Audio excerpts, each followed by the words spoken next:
Indonesia itu menggunakan pendekatan madhabi. Jadi fikihnya itu lebih disandarkan pada pendapat-pendapat imam madhab. Ya, misalnya dalam madhab Syafi'i nanti banyak tokohnya gitu. Jadi lebih melihat hukum itu bagaimana pandangan atau pendapat dari imam-imam madhab. Nah, itu yang disebut sebagai fikih madhabi. Dan kemudian yang kedua, kajian fikih dengan pendekatan sunnah atau dalil. Jadi kalau sunnah atau dalil itu melihat pada aspek dalil. Jadi kalau menilai sesuatu itu dicari dulu dalilnya dari Al-Quran dan sunnah gitu. Kemudian diambil istimbat atau kesimpulan, baik kesimpulannya itu sesuai dengan pandangan 4 mazhab itu atau tidak. Yang penting kesimpulan itu atau istimbat hukum itu diambil dari dalil. Ya, sehingga fikih yang coraknya itu fikih sunnah atau fikih dalil itu jadi melihat pada dalilnya mana dasarnya dari Al-Quran dan As-Sunnah. Jadi kalau kita lihat dari dua pendekatan fikih yang kita lihat di slide itu, ya, fikih yang digarap atau yang menjadi fokus di Muhammadiyah itu fikih sunnah atau fikih dalil. Nah, sehingga Bapak Ibu sekalian bisa lihat di HPT, ya ini putusan itu kan kesimpulan hukum yang disampaikan oleh ulama-ulama Muhammadiyah, kemudian disertakan dalil baik dari Al-Quran dan As-Sunnah. Nah, ini corak fikih yang dikembangkan oleh Muhammadiyah. Jadi Muhammadiyah tidak sibuk terhadap qaulun minal aqwal, pendapat dari pandangan-pandangan ulama. Apakah misalnya pendapatnya Muhammadiyah itu sesuai dengan ulama atau tidak, itu tidak begitu masalah bagi Muhammadiyah. Yang penting apa yang diputuskan atau yang diambil kesimpulan itu ada dalilnya, yaitu baik dari Al-Quran dan As-Sunnah. Jadi kalau kita bicara tentang HPT, himpunan putusan tarjih, jadi model pendekatan fikih yang digunakan itu pendekatan fikih sunnah atau fikih dalil. Jadi ya sehingga warga Muhammadiyah ketika merespon berbagai macam permasalahan itu kan ditanyakan mana dalilnya, yaitu dari Quran dan Sunnah, dan tidak begitu repot dengan misalnya ini pendapat Imam Syafi'i atau pendapat Ibnu Hajar Al-Haytami atau pendapat Imam Nawawi dan sebagainya. Ini yang informasi yang dasar yang perlu dipahami oleh warga Muhammadiyah gitu. Nah, kemudian Bapak Ibu sekalian yang dimuliakan Allah, kalau tadi kita lihat tentang dua corak pendekatan fikih, yang kedua kajian fikih itu objeknya terbagi menjadi berapa? Ya, kalau kita lihat di sini saya bisa klasifikasikan menjadi dua. Yang pertama tentang ibadah, itu nanti ibadah khusus gitu. Nah, ini yang berkaitan tentang misalnya sholat, zakat, puasa, haji, dan sebagainya. Kemudian yang kedua, objek kajian fikih itu pada aspek muamalat dunyawiyah, yaitu relasi kita dengan sesama. Ya, ini ibadah yang sifatnya ibadah umum dalam terminologi atau pandangan Muhammadiyah. Nah, muamalat itu misalnya tentang buyu, tentang jual beli, munakahat, tentang perkawinan, kemudian jinayat, tentang pidana dan sebagainya. Nah, ini pembahasan yang sifatnya itu muamalat. Nah, ini dua objek kajian fikih yang mungkin kita bisa lihat nanti sebenarnya kajian kita di awal itu fokusnya di mana. Nah, karena topik kita itu tentang fikih ibadah, maka yang harus kita pahami di sini yang pertama tentang apa yang dimaksud dengan fikih ibadah atau definisi atau pengertiannya itu bagaimana. Yang pertama kita coba pahami tentang fikih. Kata fikih itu bisa kita artikan sebagai al-ilmu, Ilmu itu ilmu atau the science atau ya, ilmu. Yang kedua al-fahmu, yaitu pemahaman. Tapi yang dimaksud di sini adalah al-fahmu al-amik, yaitu pemahaman yang sifatnya dalam. Sehingga mungkin dalam bahasa Inggris bisa kita katakan deep understanding, yaitu pemahaman yang sangat dalam. Itu yang disebut dengan fikih. Dan fikih itu sebenarnya pada awalnya, ya pokoknya semua kajian agama itu ya disebut fikih, tidak harus berkaitan tentang hukum. Nah, sehingga kan Nabi mengatakan dalam hadis yang cukup masyhur itu, may yuridillahu bihi khairan yufaqihu fiddin. Barang siapa yang dikehendaki Allah sebuah kebaikan, yufaqihu, maka Allah akan pahamkan dia. Pahamkan ini maksudnya pemahaman yang cukup dalam. Fiddin, ya pokoknya hal-hal yang berkaitan dengan agama, tidak hanya fokus pada aspek-aspek hukum. Ini arti fikih pada awalnya. Tetapi fikih berkembang menjadi sebuah kajian secara khusus yang berkaitan tentang hal-hal yang berhubungan dengan af'alul mukallifin, yaitu tentang perbuatan-perbuatan seorang yang mukallaf. Jadi kalau disebut mukallaf dalam terminologi fikih itu syaratnya dua, yaitu ayyakuna akilan wa balighun. Orang itu harus akal, yaitu berakal. Orang yang gila maka tidak kena hukum. Nah, kemudian dia juga harus balik. Balik itu maksudnya sudah dewasa, dia tidak anak kecil. Kalau anak kecil itu kan tidak kena hukum. Jadi fikih itu ilmu yang menerangkan tentang hukum-hukum syariat yang berkaitan tentang af'alul mukallifin.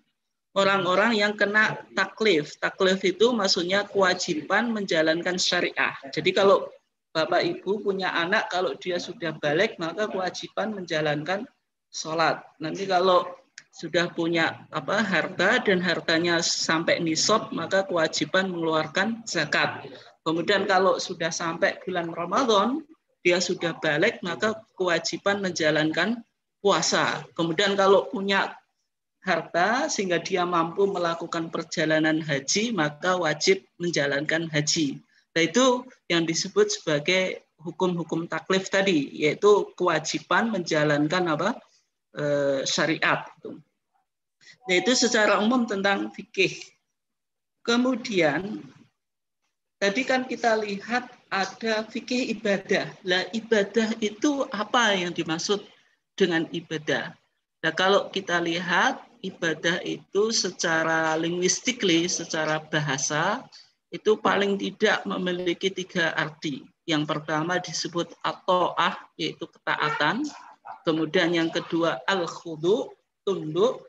Kemudian yang ketiga itu al-dhullu atau at-tanasuk, yaitu hina dan adanya pengabdian. Maka ibadah yang kita lakukan itu pasti melibatkan 4 unsur ini, yaitu ada ketaatan, ada ketundukan, ada merasa diri hina, kemudian ada at-tanasuk itu, yaitu pengabdian.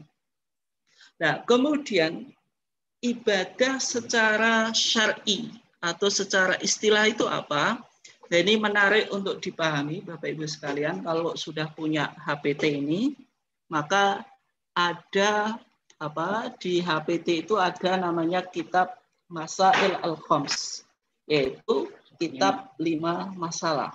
Salah satunya yaitu menjawab di sini mahiyal ibadah, apa itu yang disebut ibadah. Nah, ini harus dipahami oleh warga Muhammadiyah. Kalau warga Muhammadiyah belum paham 5 masalah atau masalah 5 ini, ya Muhammadiyahnya belum sempurna itu. Karena ini menjadi pondasi tentang pemikiran Muhammadiyah. Maka ketika Majlis Tarjih dulu mendefinisikan tentang ibadah, maka yang dimaksud ibadah itu at-taqarrubu ilallah, yaitu melakukan pendekatan diri kepada Allah bimtithali awamirih, yaitu yang pertama dengan menjalankan perintahnya. Kemudian yang kedua wajtinabun nawahih, dan menjauhi atau meninggalkan larangan-larangannya, yaitu larangan Allah. Berarti kalau ada perintah, ada larangan, ini berkaitan dengan ibadah yang sifatnya itu ibadah makhdhah, ibadah yang khusus gitu. Kemudian selanjutnya dikatakan wal amal bima adzina bihi asy-syari', dan beramal dengan yang diizinkan oleh syarak, yaitu Allah atau syari'. Yang maksudnya apa? Sesuatu yang hukumnya mubah, kemudian kita lakukan, kalau kita niatkan ibadah, maka itu dianggap ibadah. Ya, contoh mudahnya misalnya makan, minum, itu kan sesuatu yang adzina bihi asy-syari', sesuatu yang dibolehkan oleh Allah. Maka makan minum itu secara fikih kan hukumnya mubah, yaitu tidak dilarang dan tidak diperintah secara khusus gitu. Nah, kalau kita niatkan makan dan minum untuk supaya kita kuat beribadah, supaya kita niatkan supaya kita bisa mencari nafkah untuk menghidupi keluarga, maka dengan niat itu sesuatu yang mubah itu menjadi apa? Menjadi ibadah. Nah, ini yang dimaksud dengan ibadah umum. Tuh. Nah, sehingga kalau kita simpulkan dari beberapa pengertian di atas, maka yang disebut dengan fikih ibadah itu fikih yang menerangkan tentang dasar-dasar hukum syar'i, khususnya dalam ibadah yang sifatnya khusus, yaitu misalnya toharoh. Toharoh itu suci atau bersuci. Nanti ada wudhu, ada tayamum, dan sebagainya. Kemudian sholat, zakat, puasa, haji. Dan ini dibahas secara khusus dalam artian tunduk dan patuh kepada Allah. Karena unsur ibadah tadi kan harus ada tunduk dan patuh supaya kita mendapatkan ridha Allah. Dan kalau kita lihat di HPT jilid 1 ini, maka kajian tentang fikih ibadah itu menjadi bagian pembahasan HPT yang paling penting. Ya, meskipun juga tidak hanya fikih ibadah saja, karena manusia itu kan butuh berinteraksi dengan sesama dan nanti berkaitan dengan fikih muamalat. Tapi paling tidak untuk membangun hubungan atau relasi kita dengan Allah secara baik, maka kita harus memahami tentang fikih ibadah itu. Dan kemudian Bapak Ibu sekalian yang dimuliakan Allah, kalau kita pahami, ini saya terangkannya singkat dan cepat saja, tentang falsafah ibadah. Kenapa kita harus beribadah di dalam kehidupan ini? Ya, paling tidak dalam kitab putusan HPT, yaitu pada kitab Iman 1929 tentang iman kepada Allah, maka di sana dikatakan yajibu alaina an nu'mina billahi rabbina. Wajib bagi kita untuk beriman kepada Allah Tuhan kita. Wa huwa al-ilahu al-haq alladzi khalaqa kulla syai'. Yaitu Allah itu Tuhan yang benar yang menciptakan segala sesuatu. Berarti HPT merumuskan bahwasanya hal yang kita wajib imani itu Allah itu sebagai khalik, sebagai pencipta. Maka kalau Allah itu sebagai pencipta, maka Allah itu zat yang wajib diibadahi. Sehingga HPT itu dalam Kitabul Iman itu di pembukaannya kan dijelaskan. Ada kalimatut tauhid, yaitu la ilaha illallah. La ilaha illallah ini kan artinya la ma'buda bihaqqin illallah. Tidak ada zat yang disembah secara benar kecuali Allah. Nah, sehingga kalau Allah itu pencipta, maka kita sebagai makhluk yang diciptakan, maka yang kita harus lakukan yaitu melakukan ibadah. Dan ini kalau kita lihat apa yang dikatakan oleh Allah sendiri di dalam Al-Qur'an, mengatakan wa ma khalaqtul jinna wal insa illa liya'budun. Bahwasanya Allah itu tidak menciptakan jin dan manusia illa liya'budun, kecuali untuk menyembahku, kata Allah. Berarti Allah di sini menjelaskan tentang tujuan dan apa sebenarnya manusia itu diciptakan, untuk apa manusia itu diciptakan. Maka dijelaskan di sini untuk melakukan ibadah. Ibadah secara luas tidak hanya membangun relasi kepada Allah saja, tetapi juga harus membangun relasi secara sesama dengan menjadi khalifah fil ardh, yaitu menjadi pemakmur atau pemelihara bumi ini. Bapak Ibu sekalian yang dimuliakan Allah, nah kalau kita tadi bicara tentang fikih ibadah, sebenarnya fikih ibadah dalam pandangan Muhammadiyah itu dasarnya apa?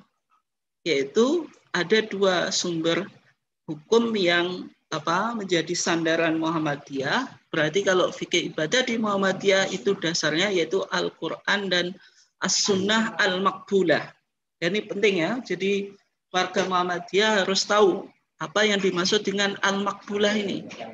Jadi ada As-Sunnah, kemudian Al-Maqbulah. Maqbulah itu sesuatu yang diterima. Ada ijab qabul kan itu. Berarti Al-Maqbulah sunnah yang bisa diterima, maksudnya sunnah yang bisa dijadikan landasan hukum.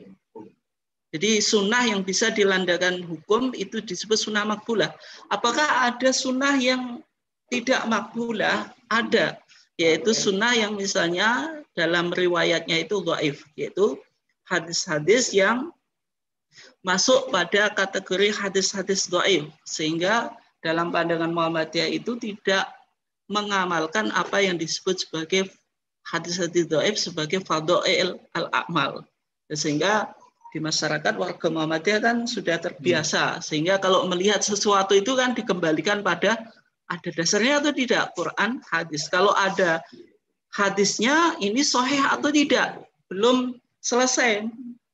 Misalnya dijawab, oh ini ada hadisnya. Nah, dalam pandangan Muhammadiyah dilihat dulu hadisnya ini masuk sunnah makbulah atau tidak. Dan maksud yang dimaksud dengan sunnah makbulah itu apa? Yaitu hadis sahih dan hadis hasan. Nanti suatu saat kita akan bahas tentang macam-macam hadis. Tapi paling tidak jangan sampai dipahami sunnah makbulah itu hanya hadis sahih saja, tapi ada hadis hasan juga. Ini juga bisa dijadikan hujah atau dasar. Yang tidak bisa dijadikan hujah itu hadis yang dhaif.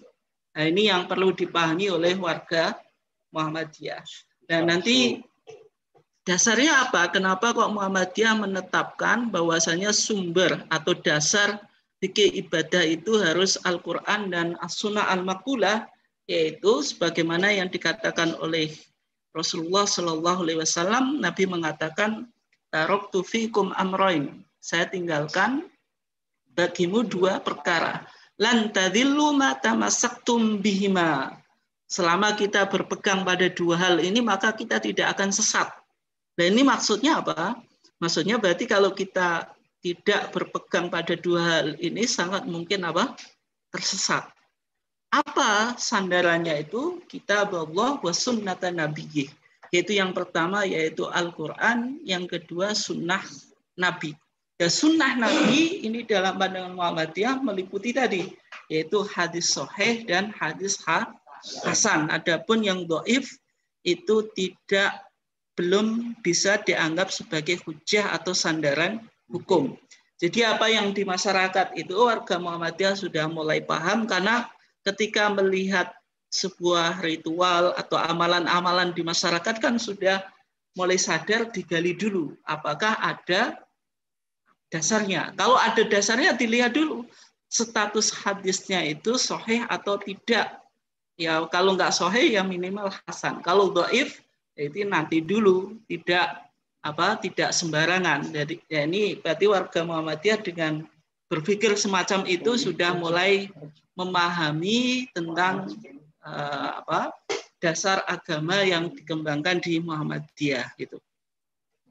Nah, kemudian kenapa kok sumber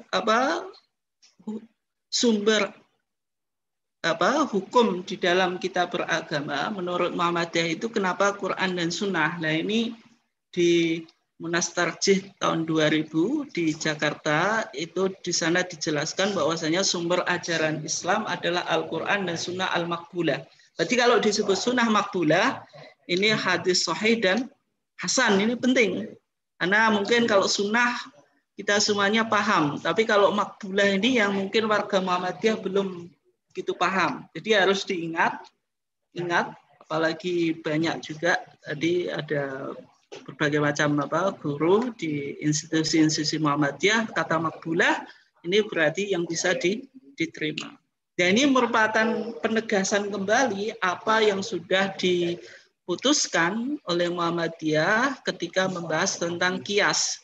Di sana dijelaskan nanti di masalah 5 ini.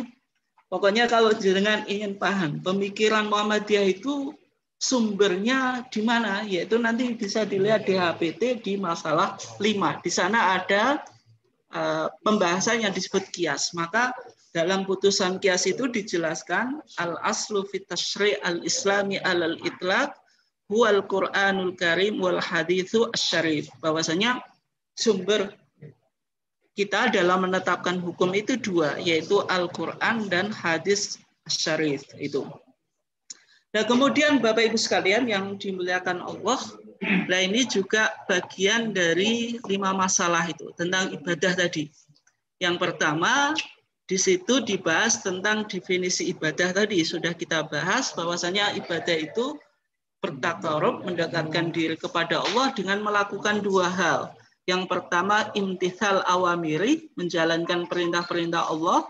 Yang kedua, ijtinab nawahi, yaitu menjauhi larangan-larangan. Kemudian kalau ibadahnya itu tidak berkaitan dengan perintah dan larangan, berarti sesuatu yang mubah itu kita wal amal bima adzina bihi asy-syari', yaitu melakukan sesuatu yang diizinkan oleh Allah.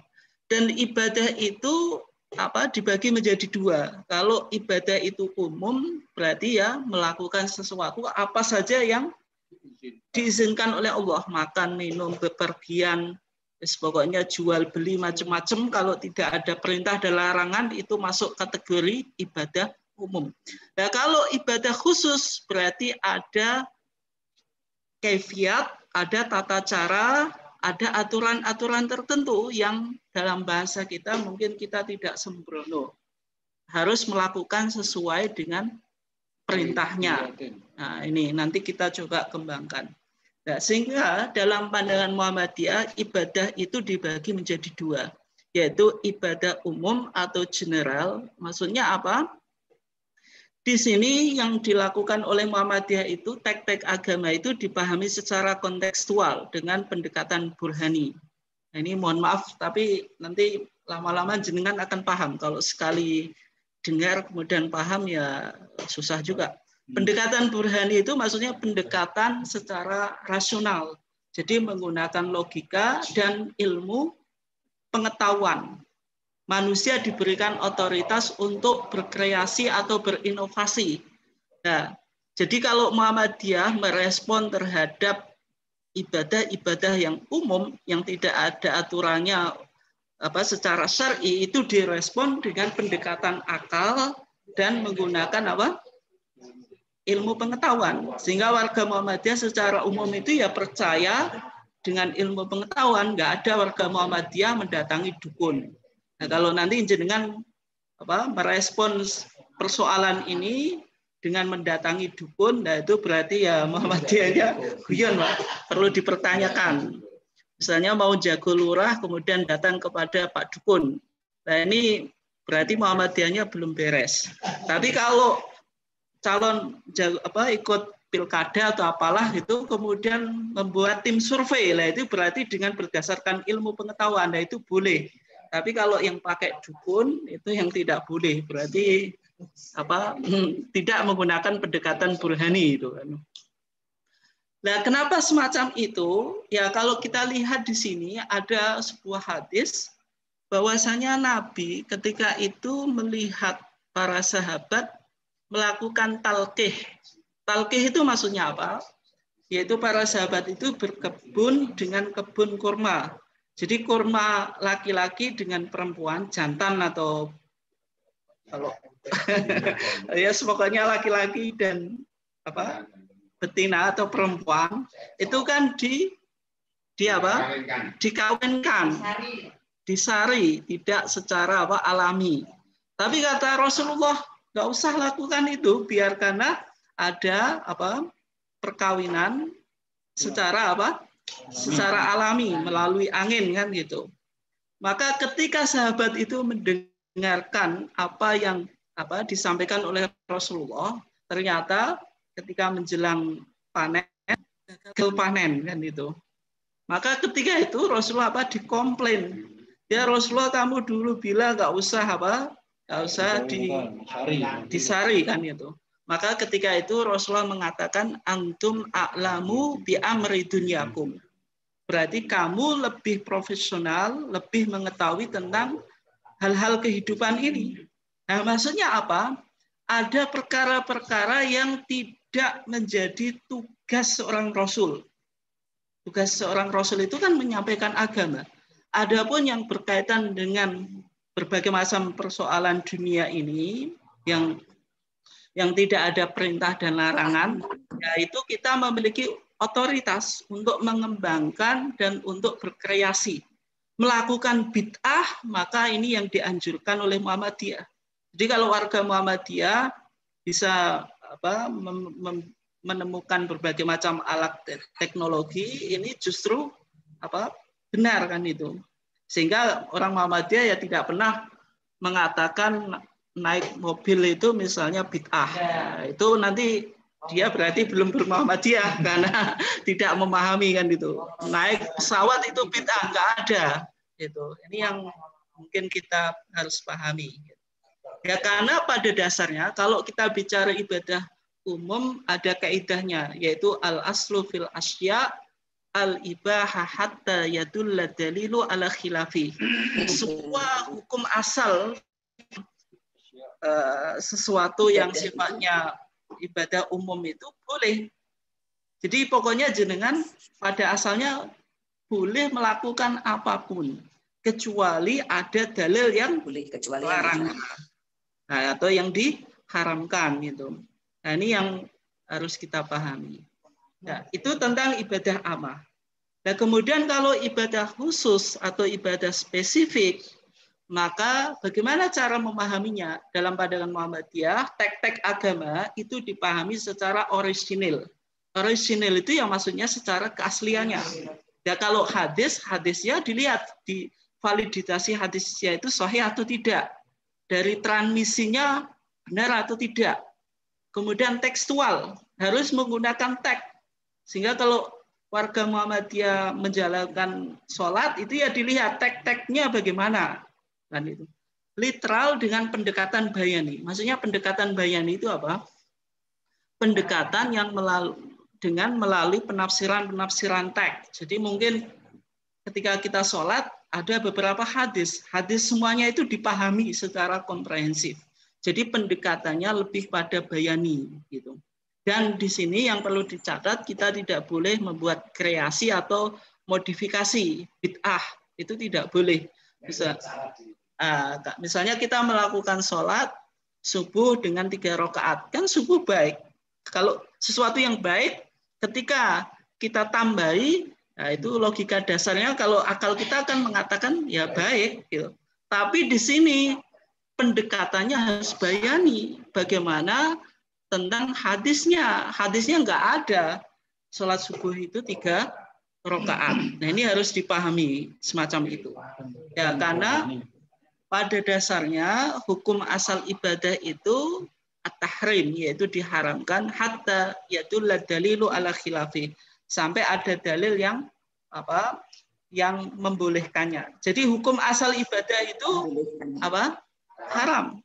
Nggak boleh kita melakukan semua ibadah kecuali ada dalilnya. Ini yang harus dipahami kan ini.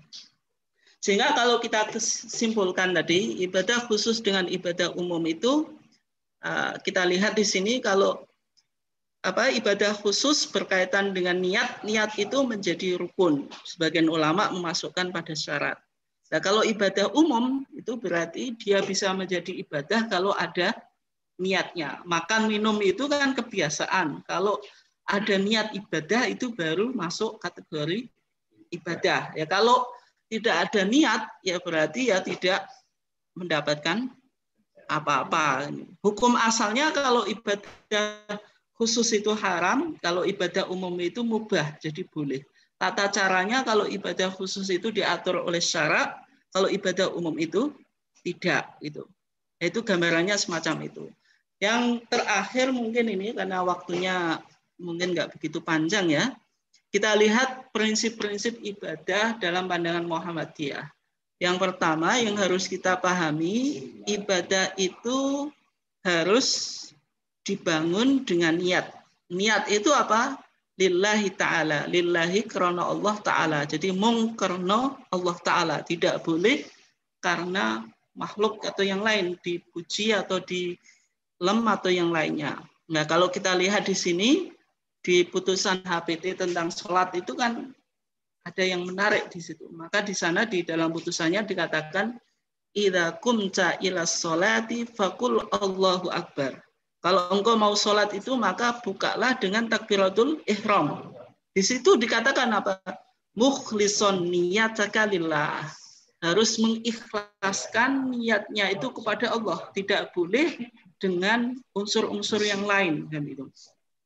Dan mukhlishon niyataka lillah, mengikhlaskan niatmu kepada Allah, ini yang menjadi redaksi yang sering dipakai oleh HPT jilid 1 ini. Setiap ibadah maka di sana ditegaskan harus mukhlishon niyataka lillah, yaitu hal ing ikhlasake niyataka ing niat ira lillahi mung krana Allah taala. Nah ini dalilnya saya kira Bapak Ibu sekalian sudah sering dengar ya. Yang pertama yaitu wa ma umiru illa liya'budullaha mukhlishina lahuddin.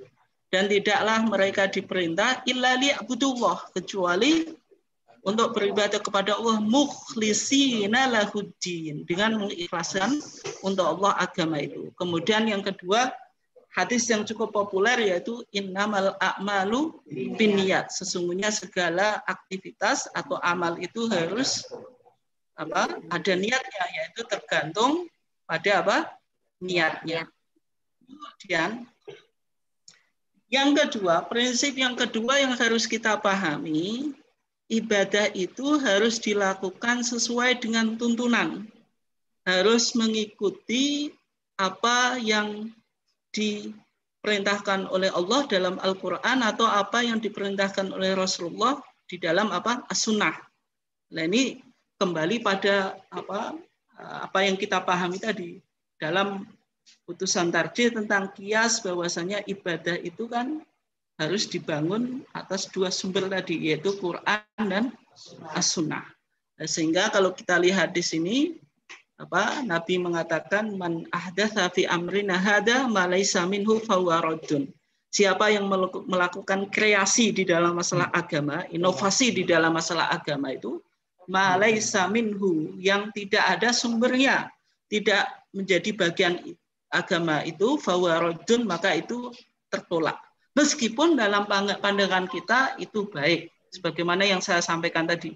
Sehingga dalam pandangan Muhammadiyah, tolak ukur baik benar itu tidak hanya dengan akal, tapi juga harus ada Quran dan sunnahnya itu. Kemudian kalau kita lihat di putusan tarjih tentang masalah sholat, maka di pembukaannya itu kan dibuka dengan hadis itu, shollu kama ra'aitumuni usolli. Sholatlah kamu sebagaimana engkau melihat aku sholat. Ini kata Rasulullah. Berarti kalau sholat itu ibadah apa tadi? Berarti ibadah khusus. Kalau ibadah khusus berarti dijelaskan tentang kaifiyatnya, tentang apa? Tentang tata caranya. Berarti takbir itu ada tata caranya. Nggak bisa jenengan sembarang takbir. Ini yang harus dipahami oleh warga Muhammadiyah.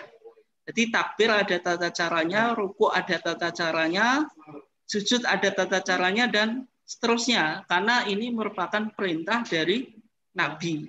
Nah, kenapa kok sholat harus mengikuti Nabi? Karena sholat itu ibadah makhdoh, ibadah khusus. Nah, ini yang perlu dipahami.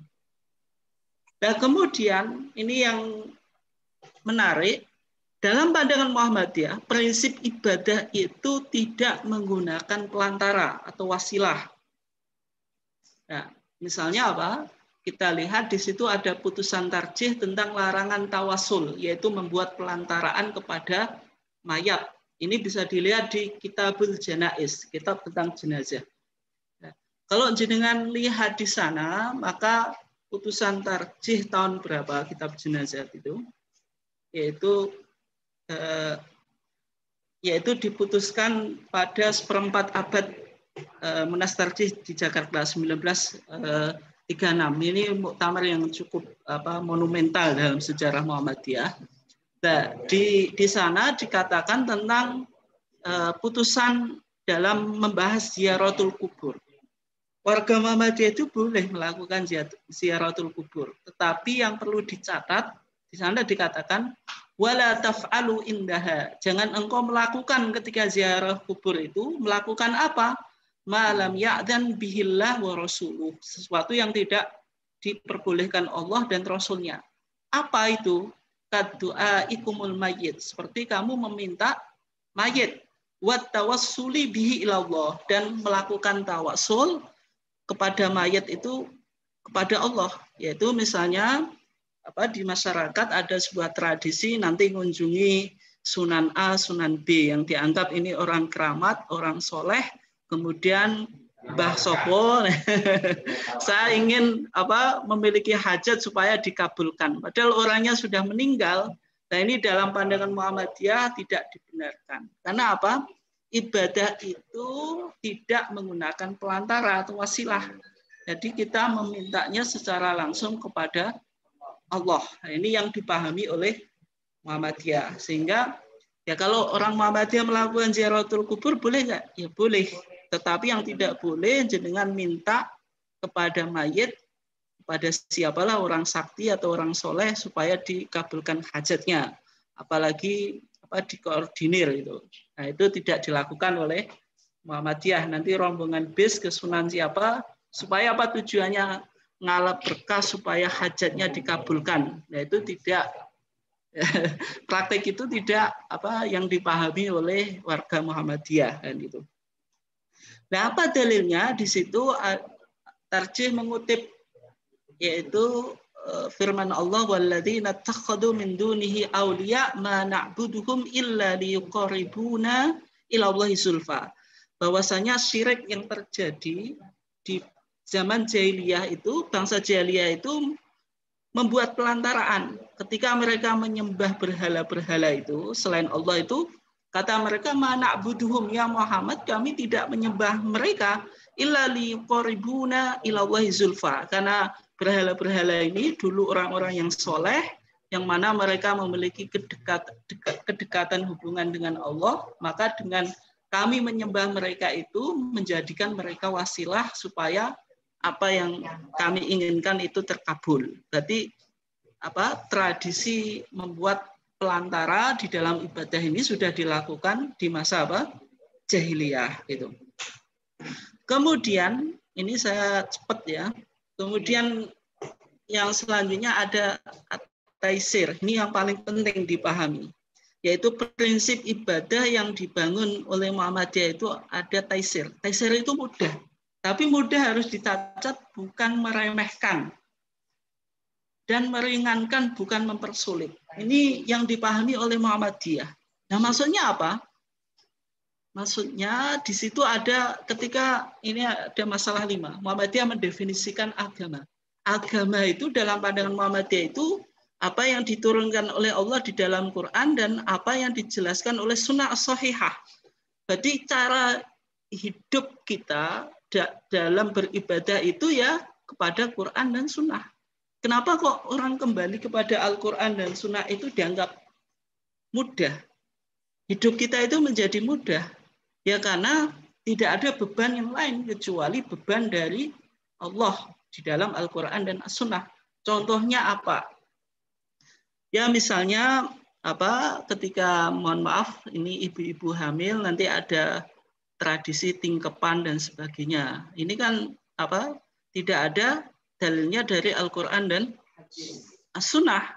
Maka yang ada HPT merumuskan ketika sudah lahir ada di situ akikoh. Akikoh itu sunnah Nabi. Jangan sampai misalnya warga Muhammadiyah mengumpulkan dana untuk untuk tingkepan dan sebagainya, ternyata akikohnya tidak dilaksanakan. Padahal tingkepan itu tradisi yang tidak ditemukan dalilnya. Nah, kemudian misalnya pasca orang meninggal itu ada selamatan geblakan gitu. Nanti ada sampai 7 hari itu telung dino dan seterusnya, kemudian 40, 100 dan 1000. Nah, kenapa misalnya Muhammadiyah tidak melaksanakan? Ya karena tidak ditemukan dalilnya. Nah, dengan kita kembali kepada Al-Quran dan As-Sunnah, itu hidup kita menjadi mudah. Kenapa? Selamatan geblakan tadi itu kan membutuhkan dana yang banyak gitu loh. Membutuhkan dana yang banyak, ternyata tidak ditemukan dalilnya. Sudah repot-repot cari dana, susah, orang mati sebenarnya butuh dibantu malah tidak dibantu kan itu. Dan malah mengeluarkan dana menjamu para tamu, ternyata capek-capek mengumpulkan dana nggak ada dasarnya. Nah, sehingga solusinya bagaimana ya? Kalau pasca kematian ya lebih baik uangnya itu diwakafkan ke masjid sehingga menjadi sedekah jariah gitu, daripada misalnya dibuat pesta yang itu memakan dana yang luar biasa. Nah, sehingga dari sini cara hidup orang Muhammadiyah itu menjadi ringan gitu loh. Ya, sehingga kalau misalnya jenengan selamatan ini kan membudaya, dan bahkan nanti jenengan berpikir kalau saya nggak selamatan nanti bakal celaka, digebloki malaikat itu kan nggak ada dalilnya kan itu. Ya, misalnya jenengan percaya kepada takhayul khurafat gitu, dikit-dikit lari ke dukun gitu. Mau mendirikan rumah lari ke dukun, mau kerja lari ke dukun, mau yang mungkin petani mau tandur saja minta ke dukun. Ini otak kita itu menjadi repot gitu loh, terbebani pada hal-hal yang tidak ada sumbernya. Sehingga dalam pandangan Muhammadiyah, orang dengan kembali kepada Al-Quran dan Sunnah itu hidupnya menjadi menjadi ringan dan mudah gitu. Karena mengamalkan sesuatu jelas dasarnya gitu. Itu yang dipahami oleh Muhammadiyah. Kemudian ibadah itu tidak boleh berlebihan. Ya, misalnya kalau kita lihat di putusan tentang mandi. Mandi atau wudhu itu dalam pandangan Muhammadiyah tidak boleh menggunakan air secara berlebihan. Ini yang mungkin kita juga belum bisa melaksanakan itu. Kalau kita lihat di teks hadisnya itu kan Nabi itu mandinya dengan satu sok. Satu sok itu 3 liter. Ya, nggak bisa bayangkan 3 liter itu kan dikit sekali buat mandi. Nah, kalau wudhunya itu cuma 3/4 liter. Jadi sedikit sekali. Nah, ini kan menunjukkan Islam itu mengajarkan kita pola hidup yang tidak boros. Meskipun kita punya air yang cukup banyak, tetap kita tidak dianjurkan ketika wudhu mandi itu berlebihan kan itu. Ya sekedar untuk menghilangkan bau badan dan sebagainya gitu loh. Nanti tapi jangan dipahami ucapan saya ini nanti jenengan nggak bodoh mandi kan itu, akhirnya baunya nggak enak. Tapi juga jangan juga dipahami misalnya di masyarakat kalau wudhu itu tidak airnya digerojok itu tidak afdol, itu justru tidak ada dalilnya. Ini yang mungkin perlu dipahami. Nah, sehingga Allah sendiri kan mengatakan kan waqul washrabu wala tusrifu. Makan minum itu diperintah, tapi Islam menganjurkan supaya kita tidak israf, tidak boros makan atau minum yang berlebihan, apalagi yang sifatnya konsumtif yang Misalnya ibu-ibu ini sukanya shopping terus gitu. Shoppingnya makanan dan makanannya itu dibuang-buang, nggak dimakan. Nah itu kan berarti tidak mengikuti ini, yaitu wakulu washrabu wala tusrifu. Kemudian selanjutnya ada keseimbangan antara dunia dan akhirat. Dan ini juga yang dibangun oleh Muhammadiyah, bahwasanya prinsip ibadah itu kita dianjurkan untuk mencari akhirat, tapi tidak boleh meninggalkan dunia. Nah, sehingga Muhammadiyah bergerak dalam bidang pendidikan, dalam bidang hal-hal yang sifatnya duniawiyah ini, supaya dalam kehidupan ini ada balancing, ada keseimbangan antara dunia dan akhirat. Dan Muhammadiyah dulu di era penjajahan Belanda atau Hindia Belanda itu kan sudah membangun sekolah yang mengikuti sistem Belanda yang ketika itu ijazahnya formal. Kenapa kok Ahmad Dahlan melakukan hal itu? Ya karena Ahmad Dahlan beranggapan bahwasanya ijazah yang formal itu penting di dalam kehidupan ini. Di sisi yang lain, saudara kita menggunakan pendidikan pesantren tradisional yang tidak mengikuti regulasi yang dibuat oleh pemerintah Hindia Belanda ketika itu. Ini kan berarti Ahmad Dahlan sudah melihat aspek-aspek bahwasanya ada balance keseimbangan antara dunia dan akhirat. Nah, ini yang dilakukan oleh Ahmad Dahlan ketika itu. Nah, kemudian yang selanjutnya, ini yang mungkin yang terakhir ya, yaitu prinsip ibadah itu mencegah terjadinya maksiat dan menghindarkan kerusakan harus didahulukan daripada mencapai maslahat. Misalnya tentang putusan wakaf, Muhammadiyah mengatakan wakaf untuk maksiat atau wakaf yang menimbulkan fitnah itu tidak diperbolehkan. Ya, contohnya apa? Contohnya misalnya jenengan wakaf. Wakaf apa misalnya? Wakaf tanah. Ternyata tanah yang diwakafkan itu digunakan untuk hal-hal kemaksiatan, untuk dibangun hotel, untuk prostitusi dan sebagainya.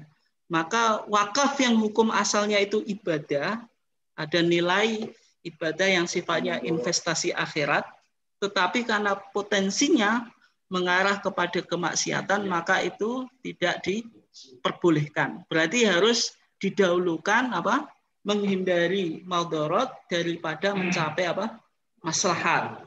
Nah, sehingga misalnya tarjih dulu dan Muhammadiyah dalam pandemi ketika kita belum tahu COVID-19 ini perkembangannya bagaimana. Muhammadiyah dulu membuat maklumat atau instruksi warga Muhammadiyah supaya sholat di rumah saja.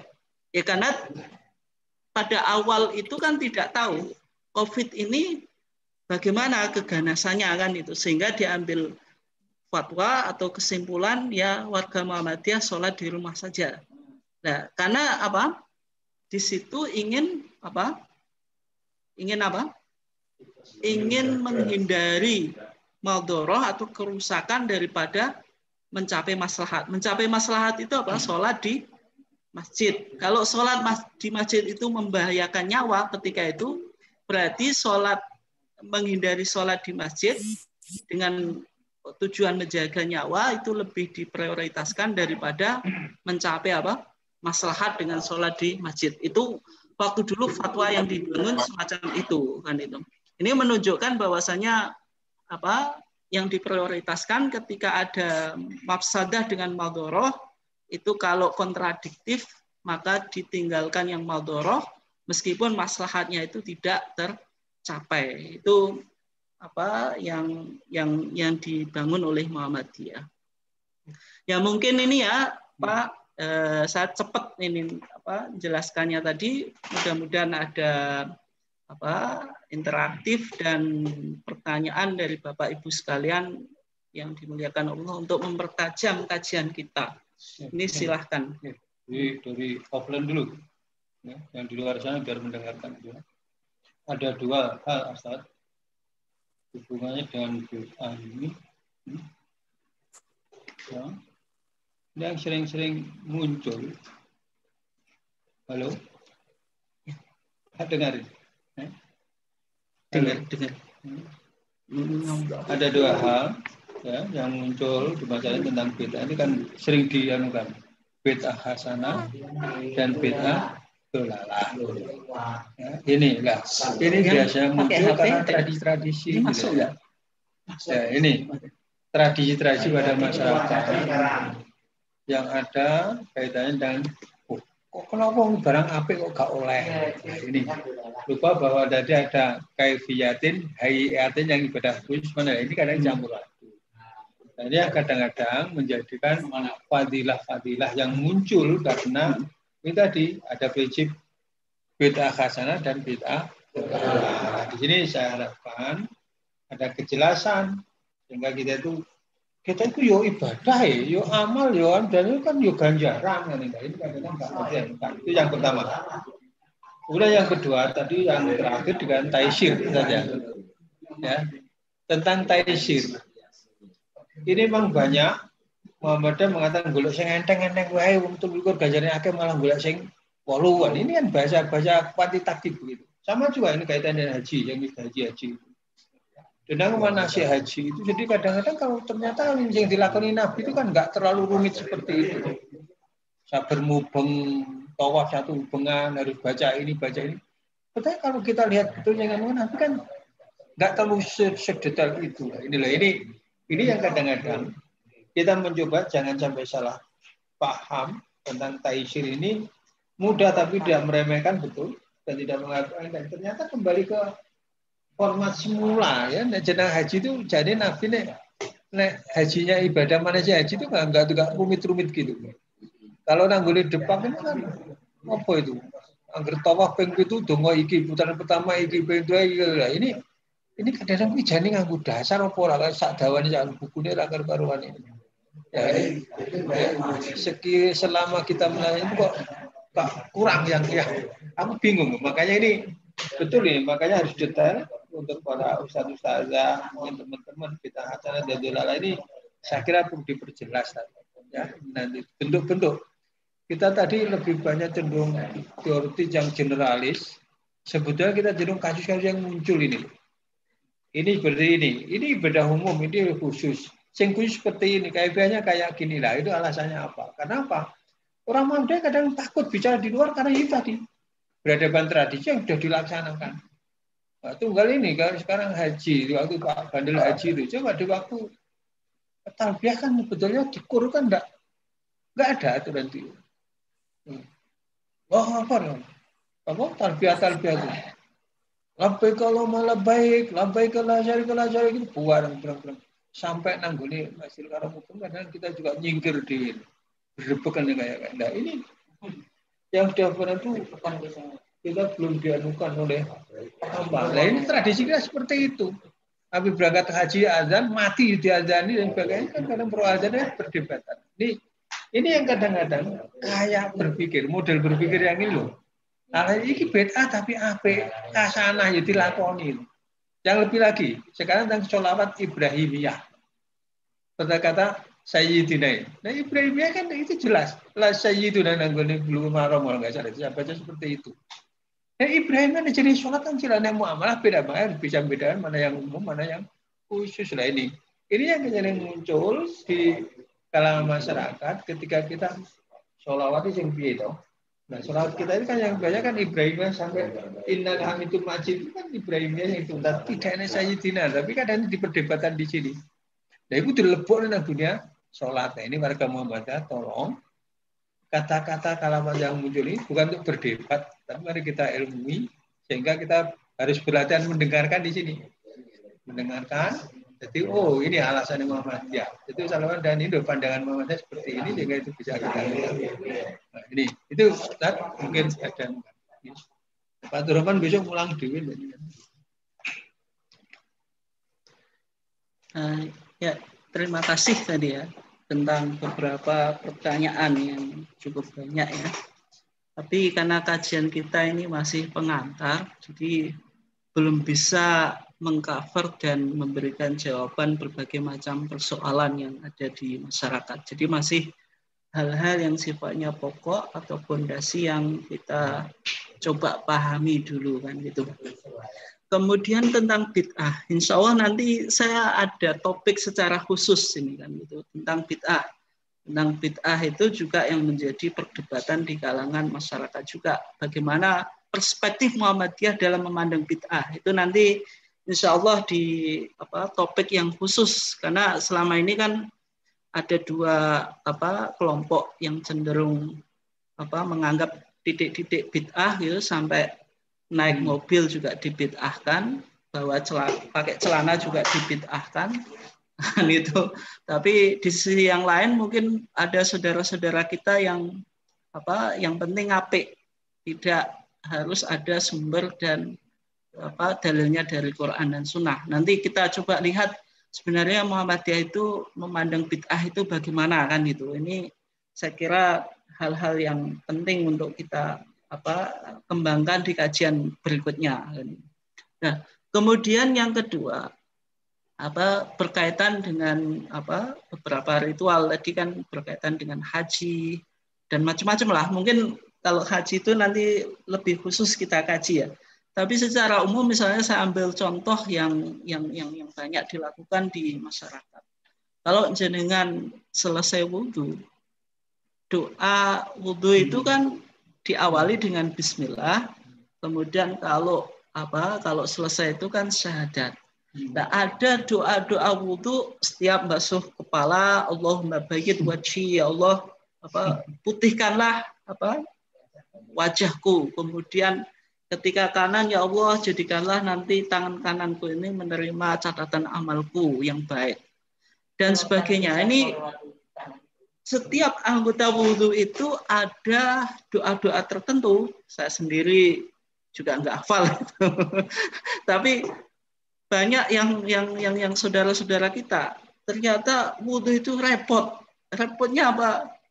Basuh muka harus pakai doa, ngapalin doa saja lama sekali gitu.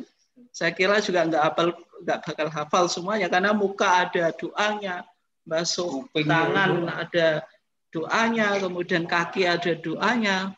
Nah, ini ternyata dikaji oleh Majelis Tarjih, doa-doa tentang a'dha'ul wudhu itu hadis-hadisnya dhaif. Meskipun misalnya Imam Ghazali ini kan ulama terkenal, dalam Ihya Ulumuddin itu menyebutkan doa-doa ini. Tapi kan ya ulama tidak maksum. Imam Ghazali itu luar biasa, tapi kan tidak semua pandangan Imam Ghazali itu harus kita terima mentah-mentah. Kita lihat dulu hadisnya. Dan ternyata dalam kajian Majelis Tarjih, yang sahih itu ketika kita mengawali wudhu dengan bismillah, kemudian selesai wudhu dengan syahadat. Adapun doa yang dibaca ketika membasuh muka, kemudian tangan, kemudian kaki, ini doanya panjang, kita juga nggak hafal. Akhirnya mau wudhu itu malah repot. Jadi orang beragama kok malah susah. Ini kan yang mungkin perlu kita pahami. Ya. Kemudian juga misalnya tadi ketika kita bicara tentang niat, Muhammadiyah dalam putusan HPT tadi kan idza qumta ila sholati faqul Allahu akbar. Ketika engkau mau sholat, ucapkan Allahu akbar mukhlishon niyataka lillah, dengan mengikhlaskan niatmu kepada Allah. Tidak dijelaskan misalnya niat itu harus talafut, diucapkan. Kenapa kok Muhammadiyah semacam itu? Ya ini karena kembali tadi bahwasanya agama ini dasarnya Quran dan hadis. Ya kalau kita belum menemukan dasarnya dari Quran dan hadis, ya tidak usah kita amalkan. Sehingga dalam tarjih tidak ada hal yang berkaitan dengan misalnya talafut bin niat. Dan bahkan talafut bin niat ini, mengucapkan niat ini terkadang susah bagi orang awam. Nanti mau sholat duhur, usolli fardhu duhri arba'a raka'atin mustaqbilan kiblati dan seterusnya. Nanti usoli, dan saya di masyarakat sering ditanya, Ustadz saya mau zakat, ini doanya bagaimana? Saya kok nggak hafal. Akhirnya beragama ini repot. Urusan niat saja kita pusing gitu loh. Dikit-dikit harus ada niat ucapan tertentu. Nah ini kan menjadikan cara beragama itu susah. Nah, sehingga Muhammadiyah sejak awal mengatakan bahwasanya dalam beragama itu harus kembali pada Quran dan Sunnah. Supaya apa tadi? Supaya taisir, supaya kita mudah di dalam menjalankan agama. Jadi dengan kembali kepada Al-Quran dan Sunnah itu, hidup kita menjadi apa? Mudah dan kita tidak banyak dibebani kan. Nah, kemudian tadi tentang kata sayyidina. Nah, ini harus dibedakan di ibadah mahdhah. Nah, ini langsung kita tatbik atau aplikasi tadi. Sayyidina itu kita lihat dulu. Kalau di sholat, maka dalam pandangan Muhammadiyah ketika tasyahud itu tidak ada apa? Sayyidina. Coba jenengan cek di dokumen Muhammadiyah. Jadi saya ngomongnya ini ya pakai dokumen, bukan saya ngarang-ngarang sendiri kan itu. Kita lihat tentang dokumen Muhammadiyah tentang bacaan sholawat ketika jenengan sholat. Maka di HPT di jilid 1 ini kan dijelaskan wafil di dalam kitab kitab itu kitabnya siapa? Yaitu kitabnya Imam Syafi'i. Ini kitab yang induk dalam adab Syafi'i kan itu. An Ka'ab ibn Ujrah, dari Ka'ab ibn Ujrah ani Nabi sallallahu alaihi wasallam annahu kana yaqulu fi shalah Allahumma sholli ala Muhammad dan seterusnya. Allahumma sholli ala Muhammad, tidak mengucapkan Allahumma sholli ala Sayyidina Muhammad. Nah, ini Muhammadiyah bilang ini loh kitab di kitab yang diriwayatkan hadisnya oleh Imam Syafi'i.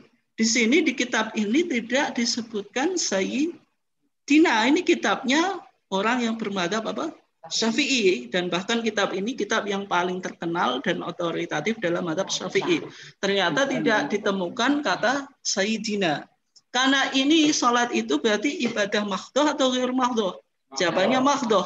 Maka kembali kepada prinsip tadi, harus mengikuti Quran dan Sunnah. Ini kalau di dalam sholat. Nah, bagaimana kalau di luar sholat? Nah, ini jenengan juga harus pahami.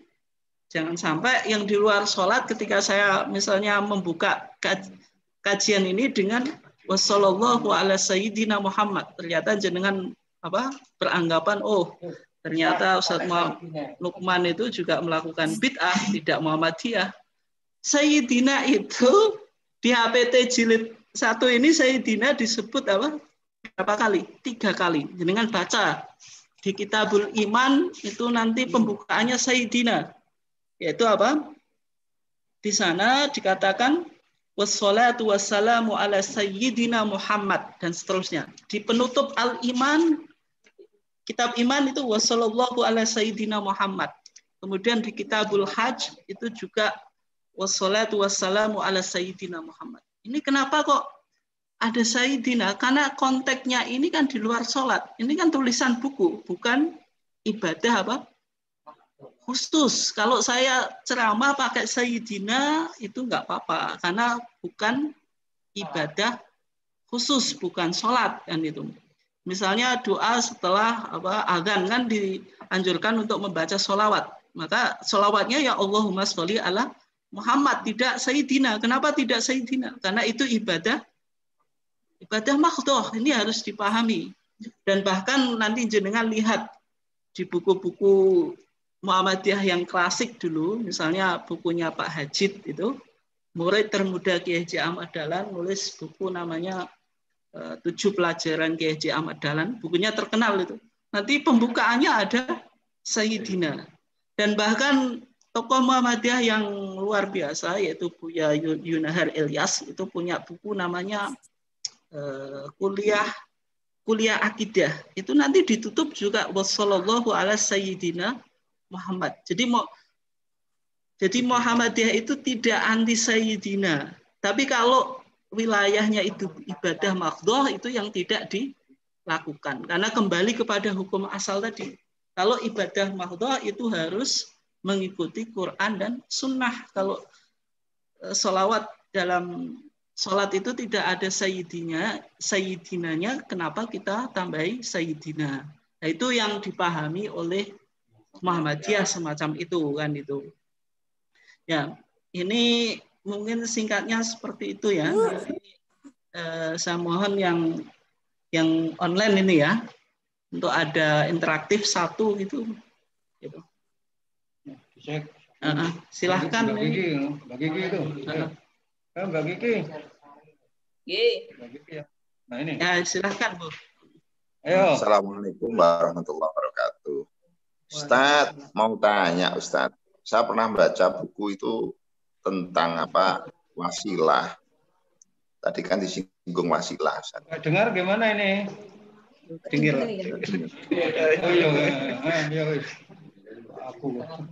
Ya Pak, silahkan. Nah, mau bertanya, tadi kan disinggung tentang wasilah Ustadz. Wasilah tawasul. Saya pernah baca bukunya Ibnu Taimiyah bahwa tawasul itu boleh bil iman wal amal as-sholeh. Itu penjelasannya bagaimana Ustaz? Matur suwun. Ini terima kasih ya. Ya, tentang tawasul. Ini kalau jenengan baca buku ya, Ahmad Dahlan, buku Mbah Yai Ahmad Dahlan, itu buku yang banyak dibaca. Itu salah satunya buku Ibnu Taimiyah tentang tawasul itu. Itu banyak dulu dikaji dan dibaca oleh Mbah Haji Ahmad Dahlan gitu. Dan termasuk buku Ibnu Taimiyah tentang bid'ah itu. Di Mbah Yai Ahmad Dahlan itu pembacaannya terhadap Ibnu Taimiyah itu juga sangat dalam gitu. Nah, tentang tawasul itu nanti ada khusus ya. Kenapa kok tadi HPT tidak membolehkan tawasul bil amwat? Ya, karena orang mati itu Pak, orang mati itu kan tidak bisa berbuat kan itu. Tidak bisa berbuat apalagi memberikan manfaat kepada apa? Orang yang hidup. Nah, sehingga dalam pandangan Muhammadiyah, tawasul bil amwat, bertawasul kepada orang yang mati itu tidak diperbolehkan. Nah, kalau tawasul kepada orang yang masih hidup, ini bisa didengar nggak ya?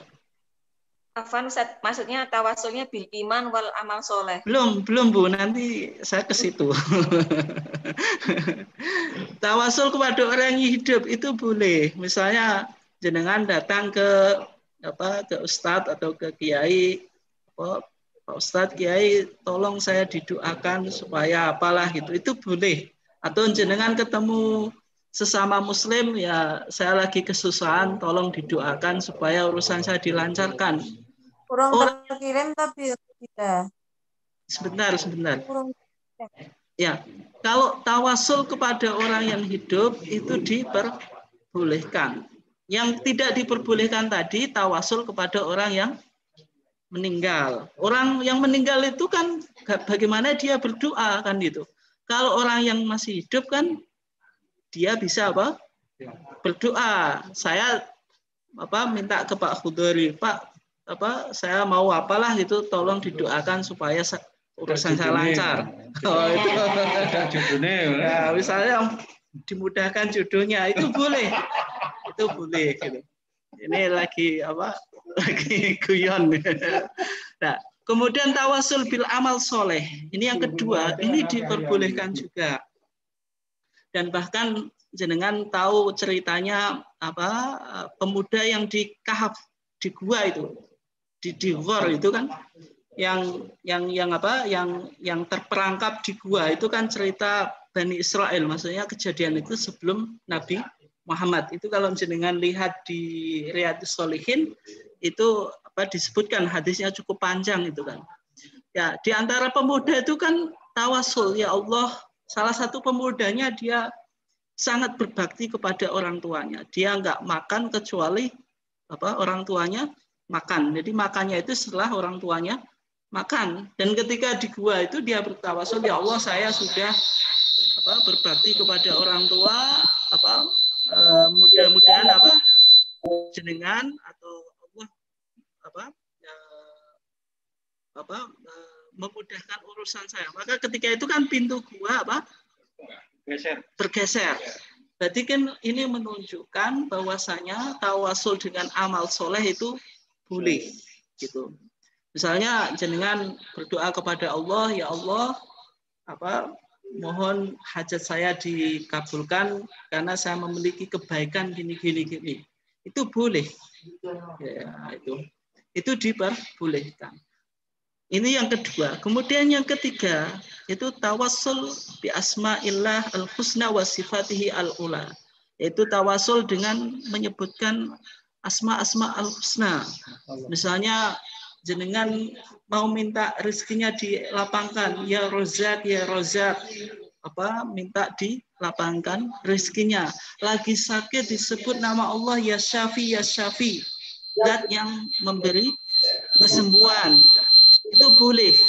Itu yang disebut tawasul bil asma'ul husna, yaitu walillahil asma'ul husna fad'uhu biha. Allah mempunyai nama-nama yang baik, maka boleh digunakan tawasul, yaitu kita memakai pelantaran itu ketika berdoa, yaitu disebutkan nama Allah yang sesuai dengan konteks doa yang kita mau ucapkan. Itu boleh. Jadi tawasul yang diperbolehkan itu kesimpulannya 3, yaitu tawasul dengan menyebut nama-nama asma'ul husna, kemudian tawasul dengan amal soleh, kemudian tawasul kepada orang yang masih hidup supaya kita didoakan.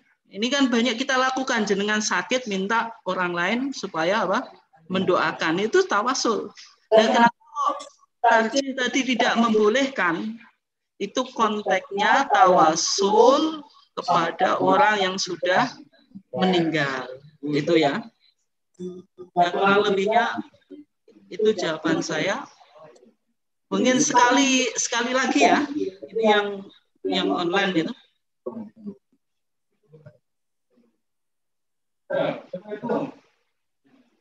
Silahkan. Sebut aja.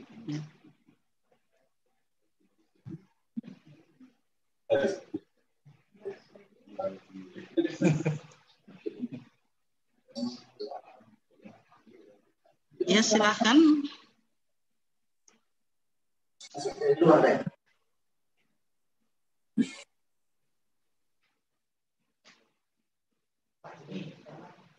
Aku tak sebut jenengan aja nih.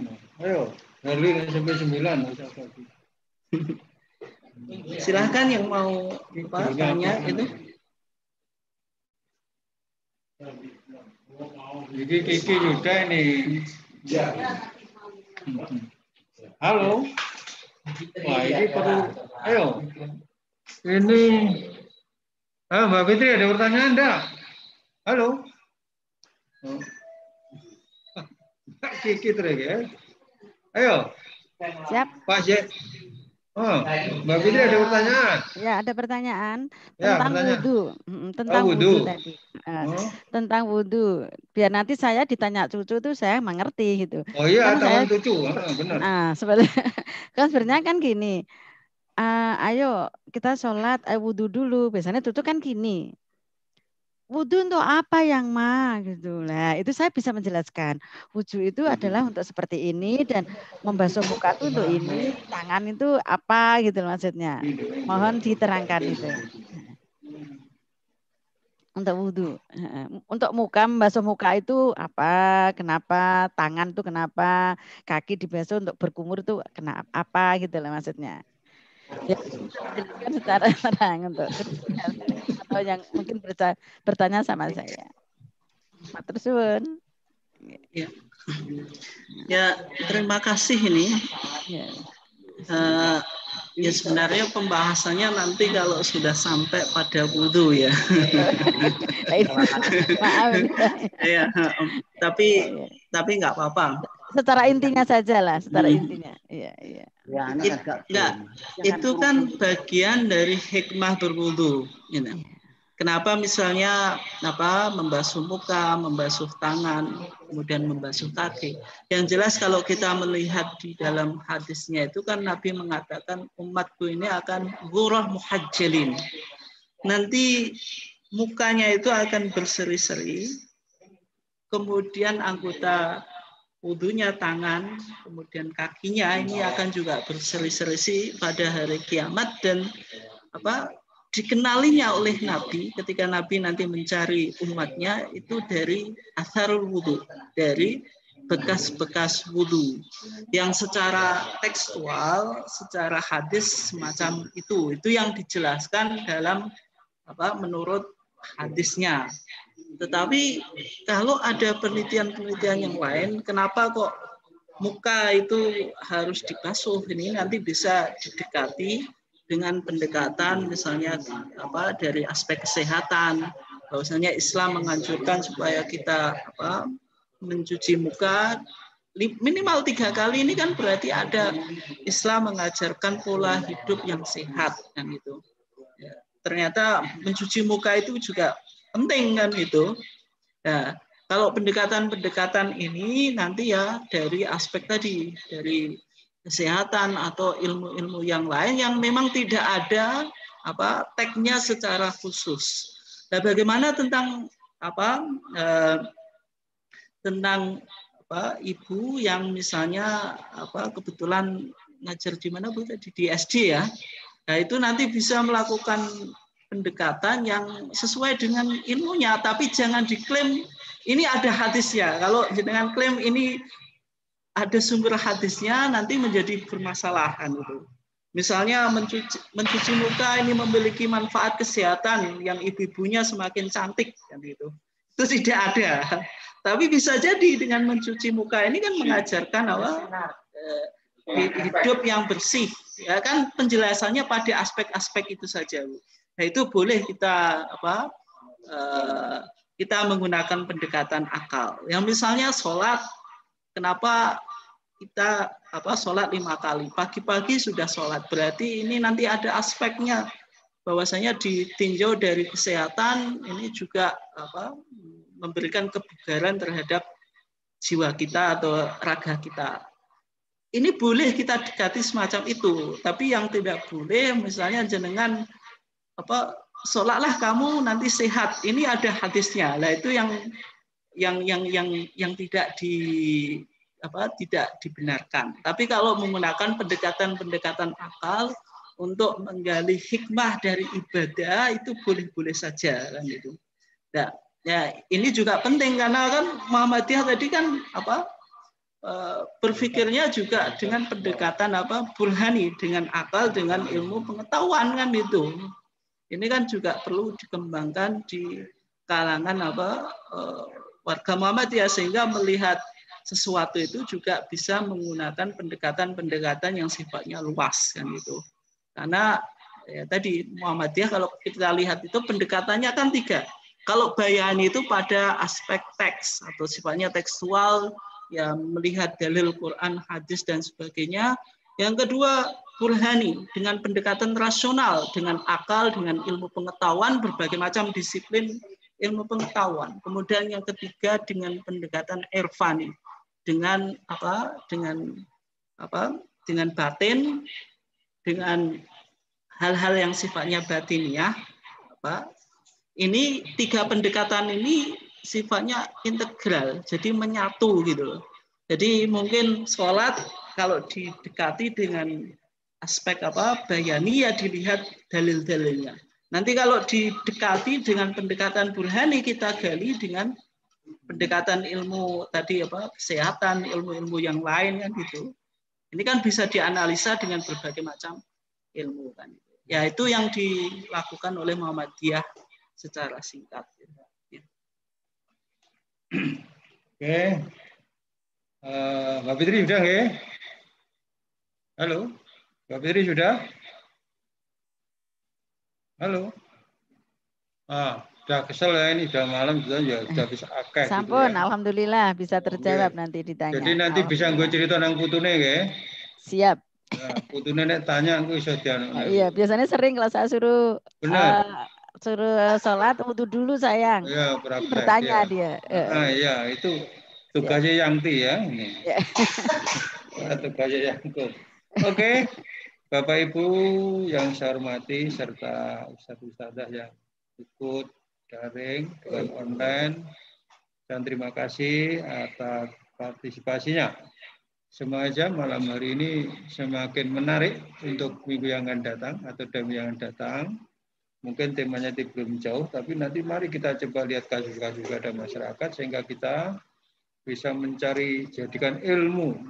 Seandainya kita mensikapi pada masyarakat itu tidak mesti konfrontasi menyalahkan, tapi kita bisa memahami dengan cara berpikir Muhammadiyah. Saya kira itu.